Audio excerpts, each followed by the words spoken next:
Hello বন্ধুরা, হজে এত মানুষের মৃত্যু কেন জেনে নিন কি বলছে হজ যাত্রীরা। তাহলে বন্ধুরা, সৌদি আরবে হজ পালনের সময় এবার প্রায় 1000 মানুষের মৃত্যু হয়েছে। এছাড়া এখনও অনেকেই নিখোঁজ রয়েছেন। নিখোঁজদের ফিরে পেতে এখন তাদের হন্য হয়ে খুঁজছেন আত্মীয় স্বজনরা। এবারের হজে এত মানুষের মৃত্যু কেন হলো সে বিষয়টি এখনও পুরোপুরি নিশ্চিত নয়। তবে বিভিন্ন সূত্র থেকে জানা যাচ্ছে তাপপ্রবাহ ও অসহনীয় গরমে এবার এত হতাহতের ঘটনা ঘটছে। বিশেষ করে যেসব হজযাত্রীর হজের অনুমতি ছিল না তারা বেশি হতাহত হয়েছেন। এখন পর্যন্ত যত মৃত্যু হয়েছে তাদের মধ্যে বেশিরভাগই মিশরের।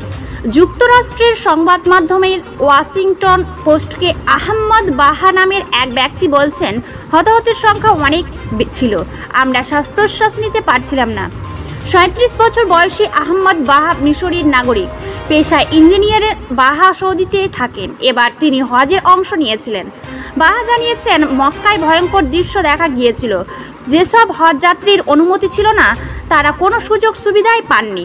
এমনকি নিজেদের শরীরকে ঠান্ডা করতে এসি থাকা তাঁবুতেও প্রবেশ করতে পারেননি। এতে করে তীব্র গরমে তারা অসুস্থ হয়ে পড়ছেন। তিনি বলছেন, অ্যাম্বুলেন্স অব্যাহতভাবে চলছিল, ডান বাম সব দিক থেকে মানুষকে তুলে নিচ্ছিল। মানুষ রাস্তায় ঘুমিয়েছিল। আমাদের তাঁবুর ঠিক সামনেই একজনকে ঢলে পড়ে যেতে দেখেছি। এরপর তিনি আর নড়াচড়াও করতে পারছিলেন না। হজের সময় ছিল অস্বাভাবিক তাপমাত্রা। এবার হজ শুরু হয়েছিল 14 জুন থেকে। হজের আনুষ্ঠানিকতা চলছে পরবর্তী 5 দিন পর্যন্ত। এই সময়টায় মক্কায় অস্বাভাবিক তাপমাত্রা পরিলক্ষিত হয়েছিল। একটা সময় সেখানে তাপমাত্রা উঠছিল 51.8 ডিগ্রি সেলসিয়াস। জুন মাসে সাধারণত এমন গরম পড়ে না। এদিকে মিশরের বাইরে Jordan, Indonesia, Iran, Senegal, Tunisia, Bangladesh ও ভারতের নাগরিকরা ও রয়েছেন মৃত হজযাত্রীদের তালিকায়। সরকারি তথ্য অনুযায়ী এবার হজ করতে মক্কায় গিয়ে মারা গেছেন 27 জন বাংলাদেশি। এই ছিল আজকের আপডেট।